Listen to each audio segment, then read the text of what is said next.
Divergent, Chapter 7. When all the initiates stand on solid ground again, Lauren and Four lead us down a narrow tunnel. The walls are made of stone and the ceiling slopes, so I feel like I'm descending deep into the heart of the earth. The tunnel is lit at long intervals, so in the dark space between each dim lamp I fear that I am lost until a shoulder bumps mine. In the circles of light I am safe again. The erudite boy in front of me stops abruptly and I smack into him, hitting my nose on his shoulder. I stumble back and rub my nose as I recover my senses. The whole crowd has stopped, and our three leaders stand in front of us, arms folded. "This is where we divide," Lauren says. "The Dauntless-born initiates are with me. I assume you don't need a tour of the place." She smiles and beckons toward the Dauntless-born initiates. They break away from the group and dissolve into the shadows. I watch the last heel pass out of the light and look at those of us who are left. Most of the initiates were from Dauntless, so only 9 people remain. Of those, I am the only abnegation transfer, and there are no amity transfers. The rest are from erudite and, surprisingly, candor. It must require bravery to be honest all the time. I wouldn't know. Four addresses us next. "Most of the time, I work in the control room, but for the next few weeks, I am your instructor," he says. "My name is Four." Christina asks, "Four, like the number?" "Yes," Four says. "Is there a problem?" "No." "Good. We're about to go into the pit, which you will someday learn to love. Christina snickers. "The pit? Clever name." Four walks up to Christina and leans his face close to hers. His eyes narrow, and for a second, he just stares at her. "What's your name?" he asks quietly. "Christina," she squeaks. "Well, Christina, if I wanted to put up with Candor's smart mouths, I would have joined their faction," he hisses. "The first lesson you will learn from me is to keep your mouth shut. Got that?" She nods. Four starts toward the shadow at the end of the tunnel. The crowd of initiates moves on in silence. "What a jerk," she mumbles. "I guess he doesn't like to be laughed at," I reply. It would probably be wise to be careful around Four, I realize.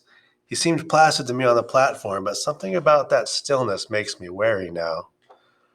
Four pushes a set of double doors open and we walk into the place he called the pit. "Oh," whispers Christina, "I get it." Pit is the best word for it. It is an underground cavern so huge I can't see the other end of it from where I stand at the bottom. Uneven rock walls rise several stories above my head. Built into the stone walls are places for food, clothing, supplies, leisure activities. Narrow paths and steps carved from rock connect them. There are no barriers to keep people from falling over the side. A slant of orange light stretches across one of the rock walls.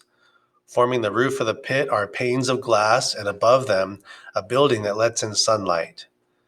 It must have looked like just another city building when we passed it on the train. Blue lanterns dangle at random intervals above the stone paths, similar to the ones that lit the choosing room. They grow brighter as the sunlight dies. People are everywhere, all dressed in black, all shouting and talking, expressive, gesturing. I don't see any elderly people in the crowd. Are there any old Dauntless? Do they not last that long, or are they just sent away when they can't jump off moving trains anymore? A group of children run down a narrow path with no railing, so fast my heart pounds, and I want to scream at them to slow down before they get hurt. A memory of the orderly abnegation streets appears in my mind. A line of people on the right passing a line of people on the left, small smiles and inclined heads and silence. My stomach squeezes. But there is something wonderful about dauntless chaos. "If you follow me," says Four, "I'll show you the chasm." He waves us forward. Four's appearance seems tame from the front, but by dauntless standards.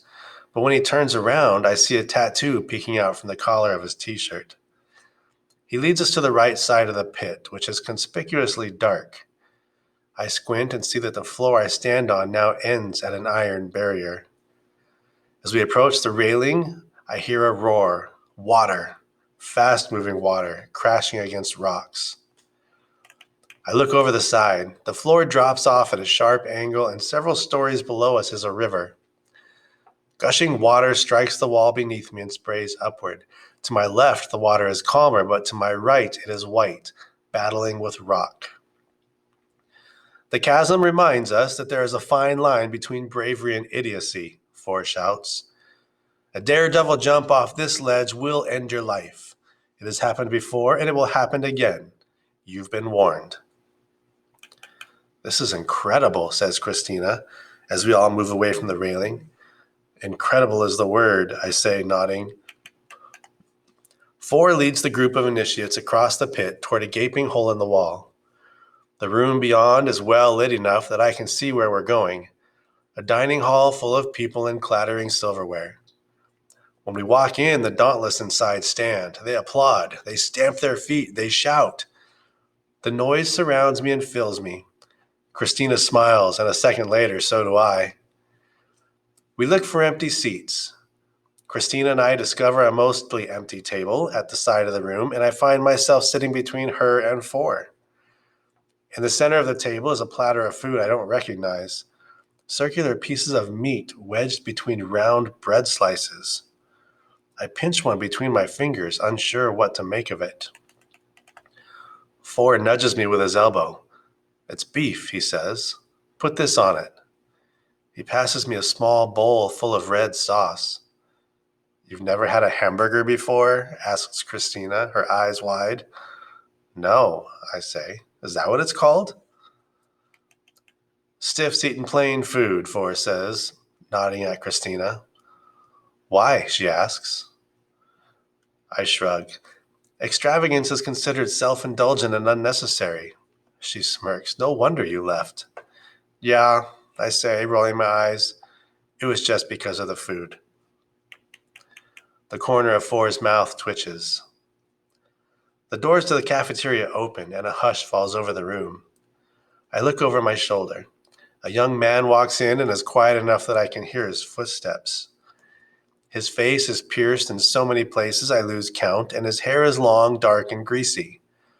But that isn't what makes him look menacing. It is the coldness of his eyes as they sweep across the room. Who is that? Hisses Christina. His name is Eric, says Four. He's a Dauntless leader. Seriously? But he's so young. Four gives her a grave look. Age doesn't matter here. I can tell she's about to ask what I want to ask. Then what does matter? But Eric's eyes stop scanning the room and he starts toward a table.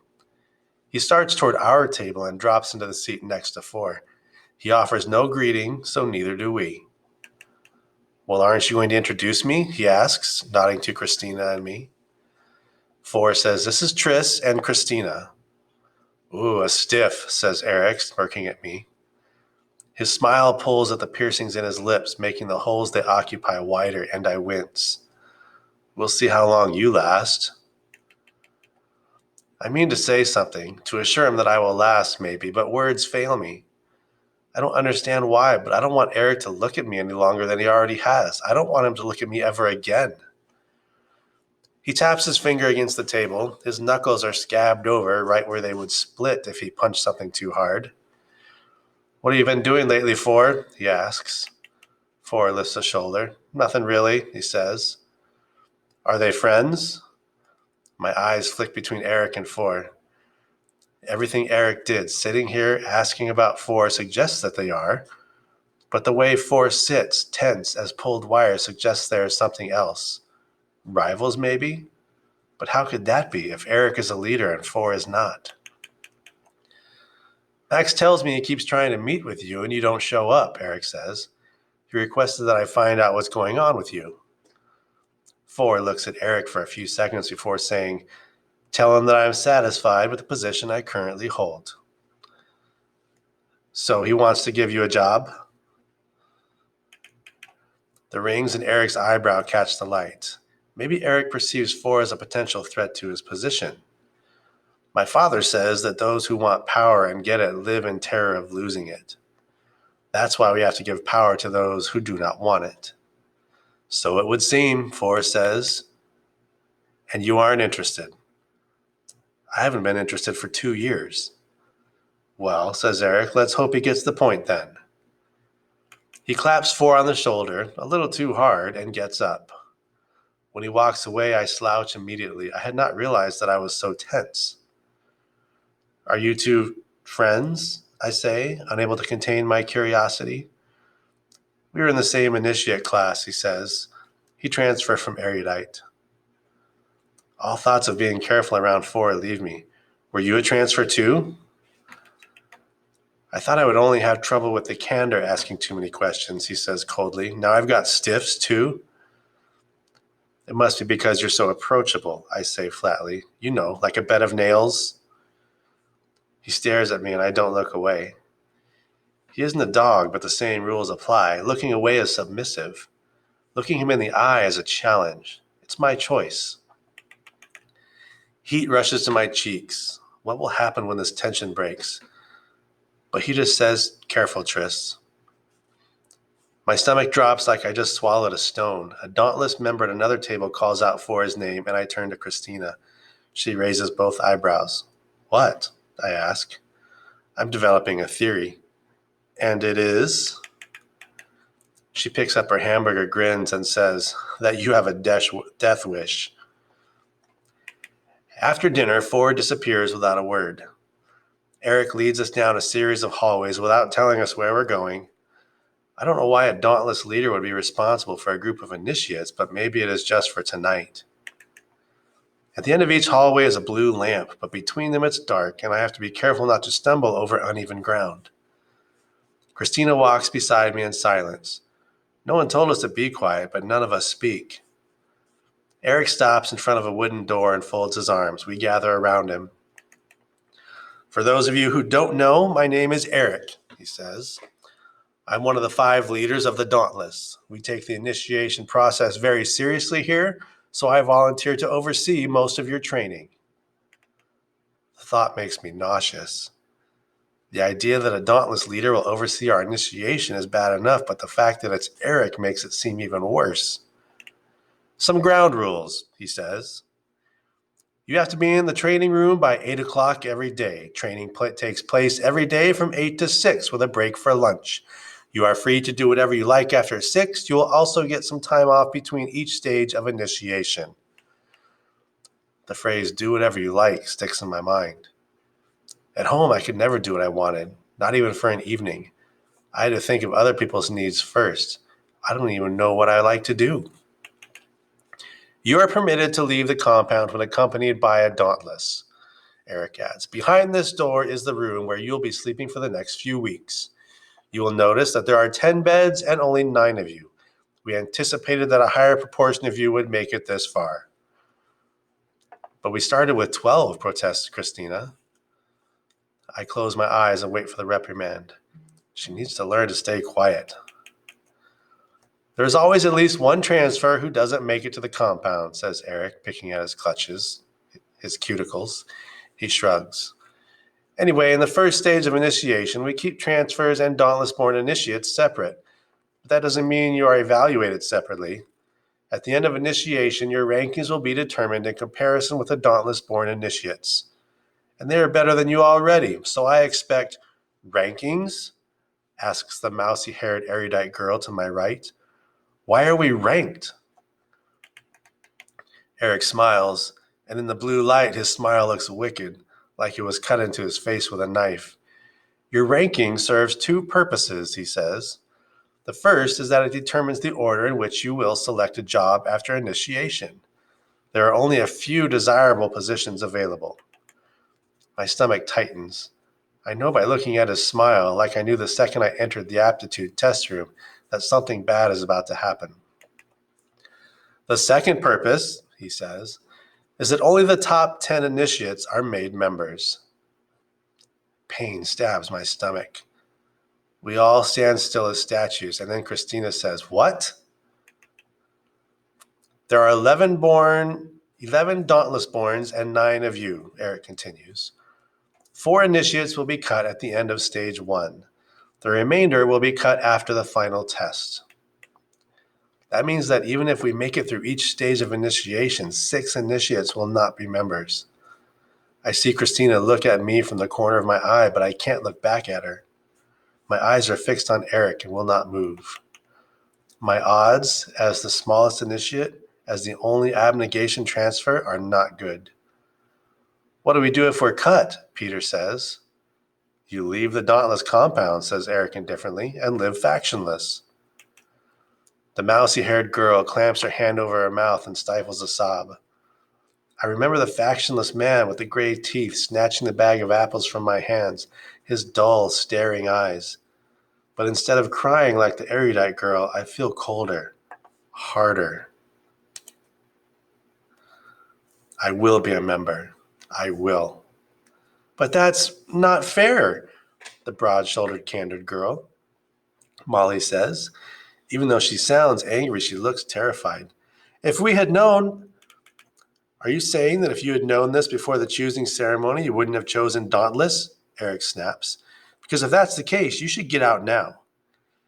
If you really are one of us, it won't matter to you that you might fail, and if it does, you are a coward. Eric pushes the door to the dormitory open. You chose us, he says. Now we have to choose you. I lie in bed and listen to 9 people breathing. I've never slept in the same room as a boy before, but here I have no other option, unless I want to sleep in the hallway. Everyone else has changed into clothes the Dauntless provided for us, but I sleep in my abnegation clothes, which still smell like soap and fresh air, like home. I used to have my own room. I could see the front lawn from my window and beyond it the foggy skyline. I'm used to sleeping in silence. Heat swells behind my eyes as I think of home, and when I blink, a tear slips out. I cover my mouth to stifle a sob. I can't cry, not here. I have to calm down. It will be all right here. I can look at my reflection whenever I want. I can befriend Christina and cut my hair short and let other people clean up their own messes. My hands shake and the tears come faster now, blurring my vision. It doesn't matter that the next time I see my parents on visiting day, they will barely recognize me if they come at all. It doesn't matter that I ache at even a split-second memory of their faces. Even Caleb's, despite how much his secrets hurt me. I match my inhales to the inhales of the other initiates and my exhales to their exhales. It doesn't matter. A strangled sound interrupts the breathing, followed by a heavy sob. Bed springs squeal as a large body turns and a pillow muffles the sobs, but not enough. They come from the bunk next to mine. They belong to a Candor boy, Al, the largest and broadest of all the initiates. He is the last person I expected to break down. His feet are just inches from my head. I should comfort him. I should want to comfort him because I was raised that way. Instead, I feel disgust. Someone who looks so strong shouldn't act so weak. Why can't he just keep his crying quiet like the rest of us? I swallow hard. If my mother knew what I was thinking, I know what look she would give me. The corners of her mouth turned down, her eyebrows set low over her eyes, not scowling, almost tired. I drag the heel of my hand over my cheeks. Al sobs again. I almost feel the sound grate in my own throat. He's just inches away from me. I should touch him. No. I put my hand down and roll onto my side, facing the wall. No one has to know that I don't want to help him. I can keep that secret buried. My eyes shut and I feel the pull of sleep, but every time I come close, I hear Al again. Maybe my problem isn't that I can't go home. I will miss my mother and father and Caleb and evening firelight and the clack of my mother's knitting needles, but that is not the only reason for this hollow feeling in my stomach. My problem might be that even if I did go home, I wouldn't belong there, among people who give without thinking and care without trying. The thought makes me grit my teeth. I gather the pillow around my ears to block out Al's crying and fall asleep with a circle of moisture pressed to my cheek.